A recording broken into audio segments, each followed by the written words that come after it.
All right, well, this is InVegasEntertainment.com, and tell us, who are we here with? My name is Steve Houston. Steve Houston. So you had a very important role in the show tonight. Tell us what that was.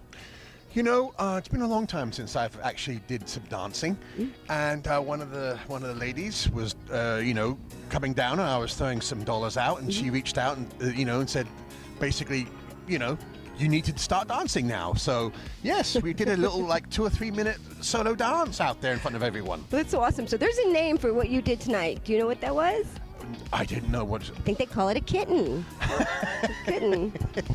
So I'm probably the biggest kitten in the world, but yeah, I'll take it. it's nice. They like the big cats. So thank you so much. Did you have fun tonight? I had a great time. I've been under the weather for a couple of weeks. Well, we're glad you're better now. Yes, and I was sitting at the house, and I had 2 friends here who were dancing, and they were like, Steve, coming out. So I had a great time and watching them, not only that, watching them dance, but all the other dancers as well. That's awesome. That's awesome. Thank you so much. So you had fun. Did you feel sexy? Like the girls, they feel sexy? Oh yes, definitely. I mean, I'm a sucker for lingerie. So Me too. it's what can I do? I don't think is there any human that can survive lingerie? I don't think there is. And and I really love talent and courage. Because by the way, to be able to perform, to go in there and do your little routine and match up with the music in front of people, you have got to have the skills. You've got to have the courage. You've got to have the the ability in yourself. And I admire that. I really do. So when I saw that, I was like, wow, when they're moving and dancing and coming off beautifully to the music. So yes, sex appeal and talent. That's a great way to put it. Couldn't have said it better myself. So that is awesome. So we have our kitten here. Tell us your name one more time. And my name is Steve Houston. Steve Houston. Is there anywhere else we can see you, Steve? You know what? I do appear on TV. Tell us about that. I'm the expert, the comic book expert on the History Channel's Porn Stars. Everybody's heard of Pawn Stars. That's awesome. That's really cool. Did you have fun doing that? I love that show. How did you get into that? How did you get to be the expert for comic books? The previous guy that was doing it before me, he knew me. He knew me. He knew I lived in town. And he was excellent. He was really high quality. But he didn't like talking and traveling. He lived in Florida. Yep. So they asked him and said, can anyone come on? And he went, you have someone in town. Perfect. And so I went along and did a little interview, and they said, the first thing they asked me was, can you talk? And I said, can you shut me up? So that was like over 3 years ago now. I feel that. And so, I have been whenever there's, because they sell, they have all sorts of stuff come on. But if it's a comic book item, then they will email me, they will call me and say, Steve, we've got this thing coming in. So I'm going to be doing some filming, like on the 23rd of February and also like the beginning of March. Okay, that's awesome. That's amazing. Well, I can't wait to see that. I'll definitely tune in just to see you do comic book stuff. So you must love comic books. Do you have like a collection, like a huge collection, or you just love it? I'm a maniac. I bet so. I'm an absolute comic maniac. I have thousands and thousands of books. I was an incredible nerd when I was younger. And it's paying off. Yes, it did. It paid off tremendously. Yeah. But yeah, I was literally the worst nerd/geek that you've ever seen in your life. I mean, I was doing all the research and extra stuff and research materials.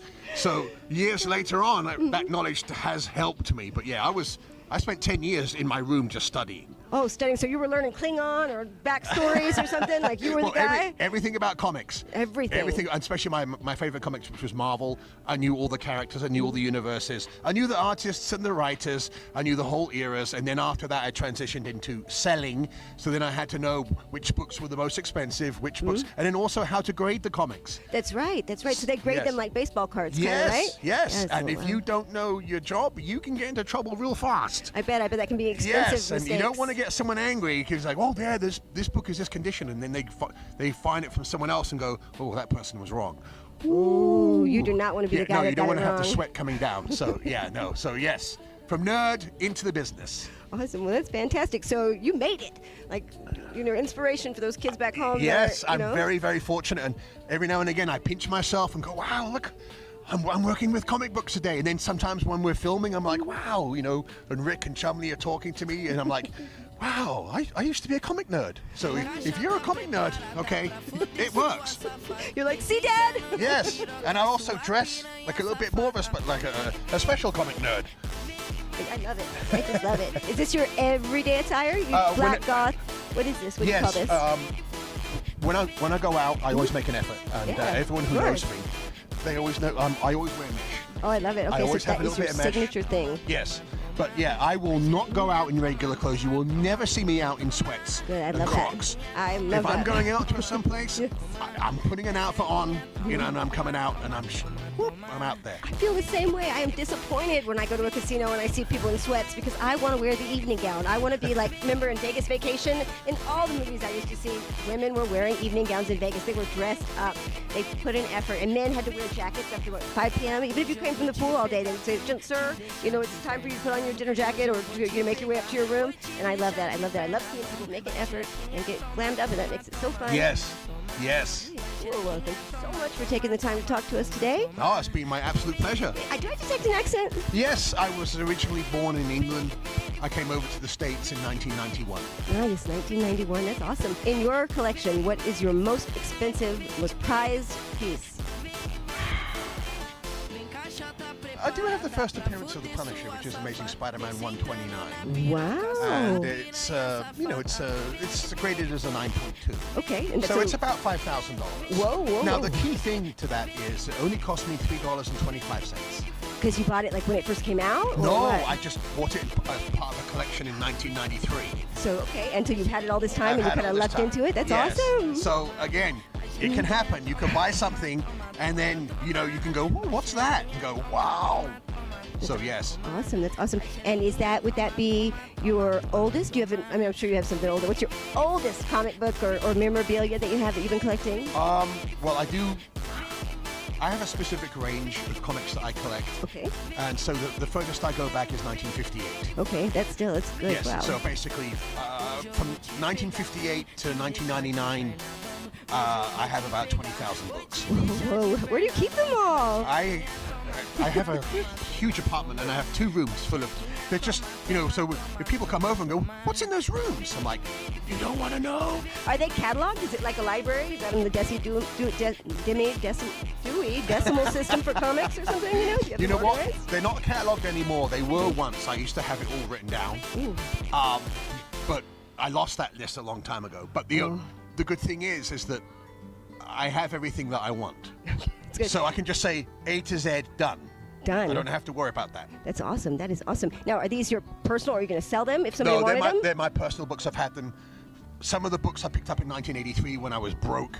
They're very precious. Very precious, okay. And, can you insure them? They're insured, right? Yes. Yeah. Yes. So, of course, you can't do it under regular house insurance, people. It has to be under a special, because if you try to, go through State Farm and they come over and they look at that stuff and you say, "This is worth this," they're like, "Well, you're going to have to pay this then." So it's like, and you get little tears come out. Oh, you need like a rider policy or something? Yes, it is a little bit of a pain in the arse. But, I said most of my collection was purchased in the 1990s. I'm very fortunate. And I loved collecting. I really did. It was you wouldn't believe how bad I was. I was going out to comic shops. I was going to comic shows. I was going to flea markets. I was going everywhere. I said, a super nerd. So it's, to me, best hobby in the world. You're passionate about it. Yes. Passion for comics. Well, Yes. That is awesome. So you mentioned 1958. Is that what you said? Does it go back farther? When was the first comic? Is it something we had on caveman walls, or? Well, if you're talking superhero comics Okay. with capes and powers, you go 1938. 1938. Because that's Superman. Superman. Okay. But if you want to talk about comics in any format, they go back to like the 17th century. I bet you're right. As Yes. soon as the printing press came out, I'm sure somebody was making Someone some sort was of making political it, yes. commentary or something like that.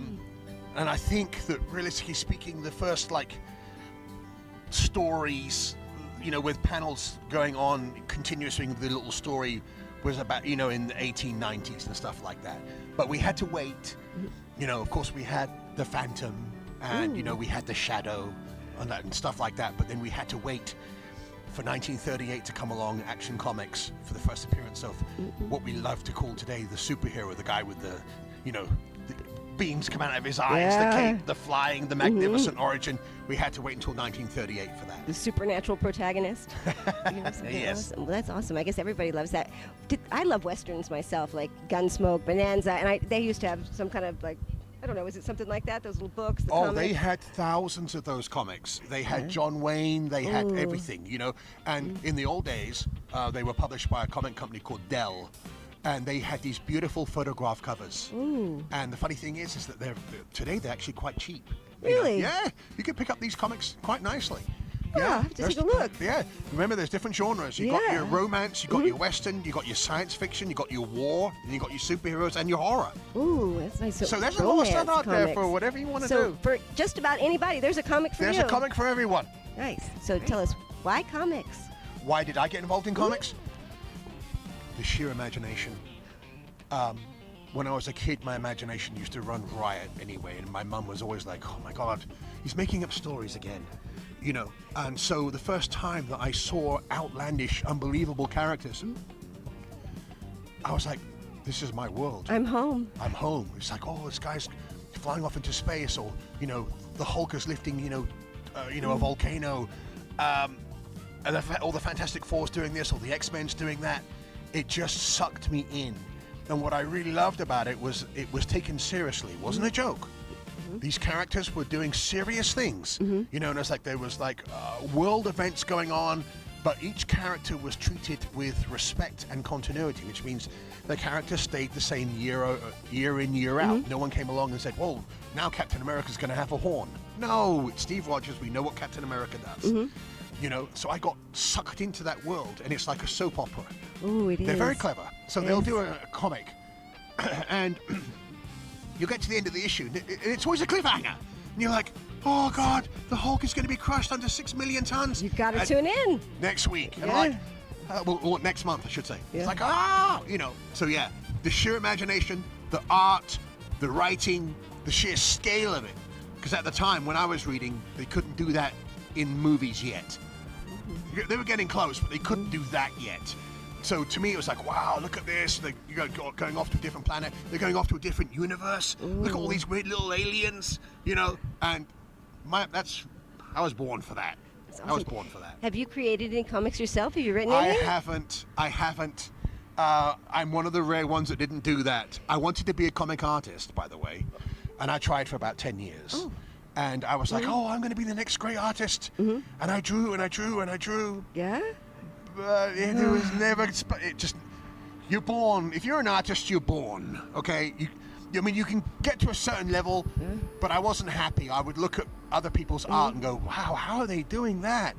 And the guy like, oh, I've been drawing 6 months. And I'm like, I've been drawing 6 years. Oh my gosh, how fair, right? So, but the thing about that was it made me appreciate art even better.